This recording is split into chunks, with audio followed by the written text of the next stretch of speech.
जय श्री कृष्ण। जय सिया राम। कली हनुमानी, हनुमान जी की आध्यात्मिक शिक्षाएं, अध्याय 10, अदृश्य 4, भाग 3।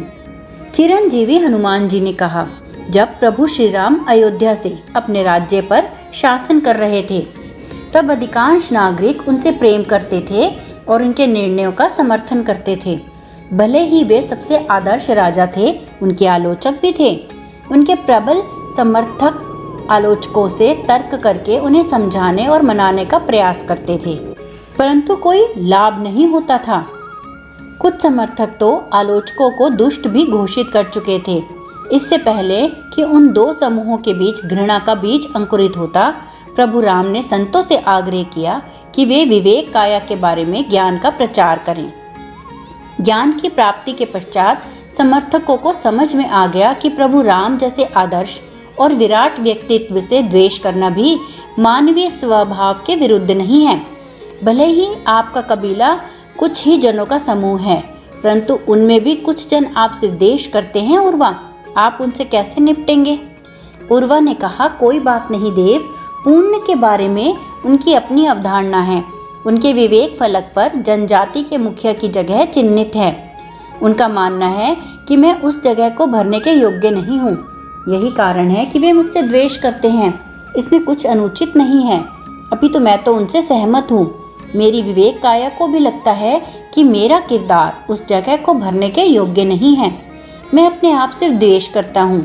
मैं कई बार स्वयं ये सोचता हूँ कि देवताओं ने मुझ में क्या देखकर इस महान जनजाति का नेतृत्व करने के लिए चुना है। मैं तो केवल एक सामान्य व्यक्ति हूँ। हनुमान जी ने कहा, यह तो असामान्य है। सामान्य तौर पर जन स्वयं को दूसरों की तुलना से अधिक महत्व देते हैं। उन्हें लगता है कि उनके परिवार और समुदाय में उनका बेहतर स्थान होना चाहिए। ये अपने स्थान को बेहतर बनाने के लिए बहुत मेहनत करते हैं। उर्मी, आप कोई प्रश्न करना चाहती हैं? हाँ देव, उर्मी ने कहा, जो जन मुझसे अभी द्वेष करते हैं, क्या वे मुझसे सदा द्वेष करेंगे? क्या ऐसा कोई उपाय नहीं है जिससे कि उनका विवेक मुझसे राग करने लगे? हनुमान जी ने सुझाव दिया, अपने बारे में अधिक जानकारी साझा करें, स्वयं को बेहतर ढंग से प्रस्तुत करने की चेष्टा करें। यदि आपने सही ढंग से स्वयं को उनके सामने प्रकट कर दिया है और उसके पश्चात भी वे आपसे द्वेष करते हैं, तो आप केवल यह आशा कर सकते हैं कि उनके पुण्य की अवधारणाएं कभी बदलेंगी और उस अवधारणा में आपका स्थान बेहतर हो जाएगा। आपको यह ध्यान रखना चाहिए कि उनकी बुद्धि और विवेक दो अलग अलग कायाएं हैं। यदि उनकी विवेक काया आपसे द्वेष करती है, तो उनकी बुद्धि काया से तर्क करने का कोई अर्थ नहीं। हाँ, यदि आप उन्हें यह समझाना चाहते हैं कि आप उनके लिए उपयोगी हैं, तो आप उनकी बुद्धि काया के साथ संवाद कर सकते हैं, क्योंकि बुद्धि काया की रुचि केवल भविष्य को सुरक्षित करने के लिए अन्य किरदारों का उपयोग करने में है। दूसरी ओर विवेक काया निस्वार्थ संबंध बनाना चाहती है। आपके व्यक्तित्व का पूरा चित्र पाने के पश्चात भी यदि वे आपसे राग नहीं करते हैं, तो उनके साथ बहस करने का कोई अर्थ नहीं है।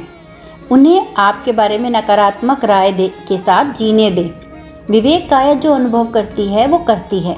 निस्वार्थ भावनाओं के पीछे कोई तर्क नहीं होता। इनमें मनुष्यों की राजाओं, रानियों, प्रसिद्ध जनों और काल्पनिक किरदारों के प्रति राग द्वेष भी शामिल हैं। बहस करने और राय बदलने का प्रयास करने का कोई अर्थ नहीं है। अधिक से अधिक आप यही कर सकते हैं कि जिस भी किरदार से वे द्वेष करते हैं, उसके बारे में आप उनकी जानकारी बढ़ाएं और उसका एक बेहतर चित्र प्रस्तुत करने की चेष्टा करें। इस संसार में आधे से अधिक मानवीय शोरगुल बुद्धि और विवेक के बीच रस्साकशी के कारण है। आपकी विवेक काया किसी से सहज रूप से राग या द्वेष करती है और बुद्धि काया उस राग या द्वेष का विश्लेषण करने में लग जाती है। उर्वा ने अपनी मंगेतर उर्मी के प्रश्न का उत्तर देने का प्रयास किया। हर किसी को संतुष्ट करना संभव नहीं है। आवश्यक नहीं है कि हर कोई हमसे राग करे। इस सत्य को हमें स्वीकार लेने में ही सुख है। सच कहा, उर्मी ने सहमति जताई और बोली, और यह भी आवश्यक नहीं है कि जो जन मुझसे आज राग करते हैं, वे कल भी मुझसे राग करेंगे। जिन कारकों पर राग द्वेष निर्भर करता है, वे लगातार बदल रहे हैं।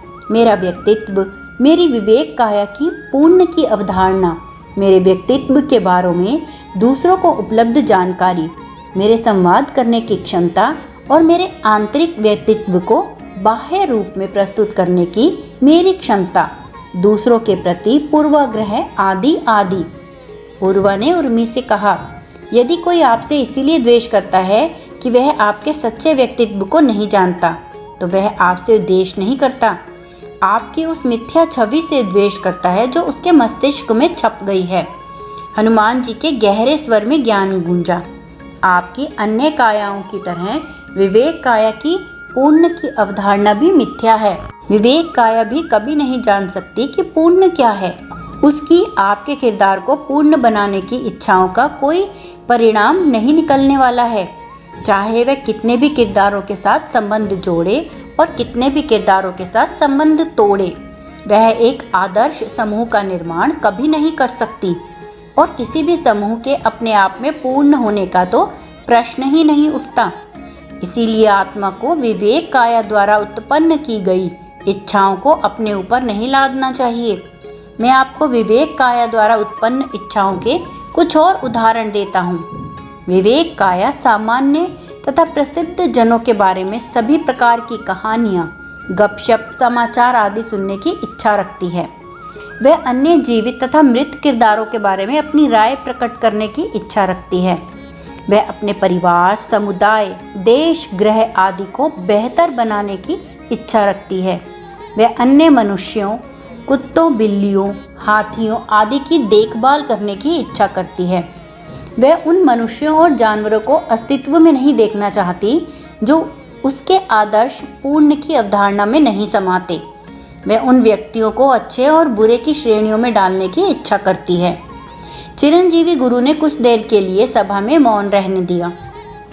उस मौन का लाभ उठाते हुए उनके शिष्यों ने अपनी अपनी इच्छाओं के बस्ते खंगाले और यह पहचानने का प्रयास किया कि उनमें से कौन कौन सी इच्छाएं विवेक काया द्वारा निर्मित हैं अथवा उसमें समर्थित हैं। उर्वा ने मौन भंग करते हुए कहा, देव, मेरी सभी इच्छाएं तो बस उन 3 कायाओं द्वारा निर्मित लगती हैं जिन पर हमने अभी तक चर्चा की है, भौतिक काया, बुद्धि काया और विवेक।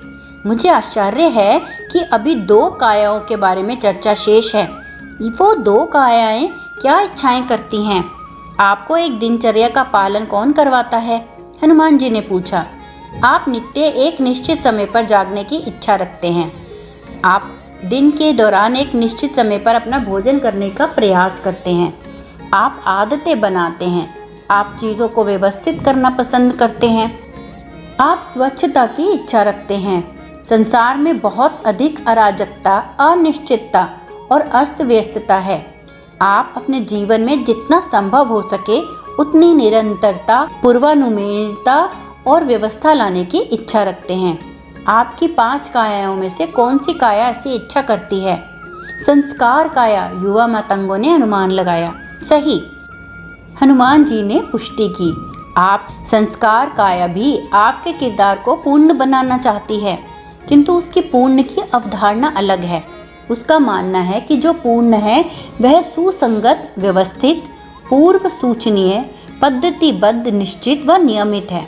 वह आपको पूर्णता की अपनी इस अवधारणा के समीप ले जाने की इच्छा रखती है। वे सब इच्छाएं पैदा करती है जो आपके जीवन में व्यवस्था और निरंतरता ला सकती हैं।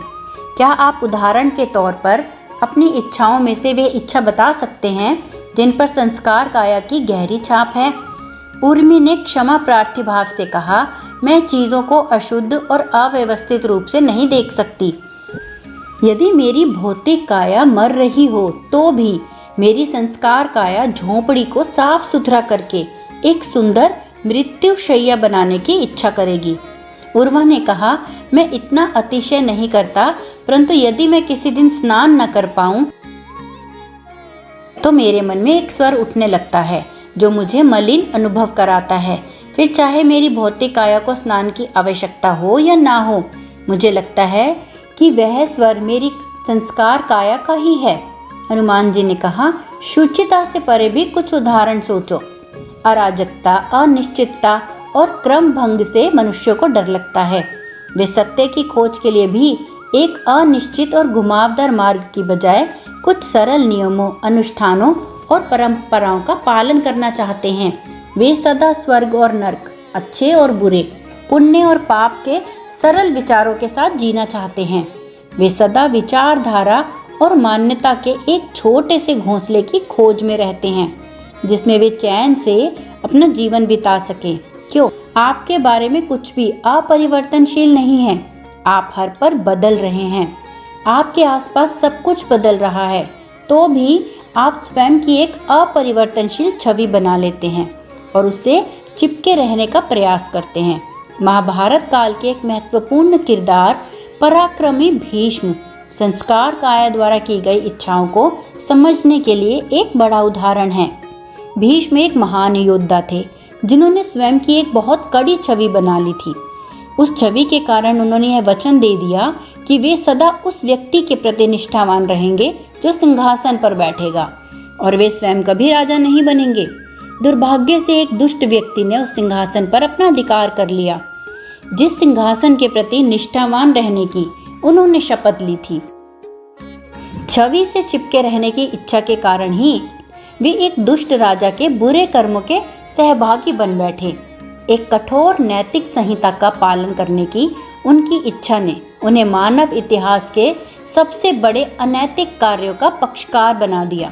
यदि वे स्वयं द्वारा निर्मित छवि को तोड़ लेते तो संभवतः मानव इतिहास का इतना बड़ा रक्त आप सबकी एक छवि है जिससे आप चिपके रहने का प्रयास करते हैं। उस छवि के प्रायः दो चेहरे होते हैं। सामने वाला चेहरा दूसरों की ओर होता है, परंतु पीछे वाला चेहरा स्वयं की ओर। आप चाहते हैं कि अन्य जन आपके सामने वाले चेहरे को देखें। पीछे वाला चेहरा आपका निजी होता है, परंतु उसमें भी आप एक निरंतरता और अपरिवर्तनशीलता बनाए रखने का प्रयास करते हैं। आपकी बहुत सारी इच्छाएं आपकी छवि के इन दोनों चेहरों की रक्षा और सुधार के आसपास घूमती हैं।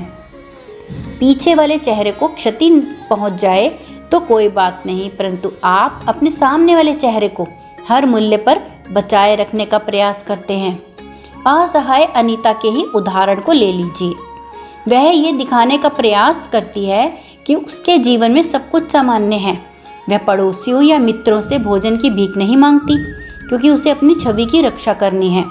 सामान्यतः इस छवि का पिछला चेहरा ही टूट चुका है। वह स्वयं तो यह जानती है कि उसके जीवन में कुछ भी सामान्य नहीं है। मैं आपसे अपने अपने बारे में कुछ बताने के लिए कहूँ तो आप अपनी छवि के सामने वाले चेहरे का वर्णन करेंगे। यदि मैं आपसे यह आत्ममंथन करने के लिए कहूँ कि आप कौन हैं, तो आप अपनी छवि का पिछला चेहरा पढ़ेंगे। भले ही आपके जीवन का हर दिन अलग रहा हो, आप अपने व्यवहार में नियमितता देखते हैं। आप उस नियमितता को बनाए रखने की इच्छा रखते हैं, क्योंकि आपकी संस्कार काया का मानना है कि ऐसा करने से आपका किरदार पूर्ण हो जाएगा। उसकी पूर्ण की अवधारणा ही दोषपूर्ण है। वह ये कभी नहीं जान सकती कि पूर्ण क्या है, परंतु आपकी आत्मा अर्थात आप जानते हैं। इसीलिए आपको किरदार की संस्कार काया द्वारा उत्पन्न इच्छाएं अपने ऊपर नहीं लेनी चाहिए। एक जागृत आत्मा जब चाहे किरदार से अलग हो सकती है। संस्कार काया के स्वभाव के बारे में इस रहस्य उद्घाटन ने धनुष्क की पानी पीने की इच्छा को नया कर दिया।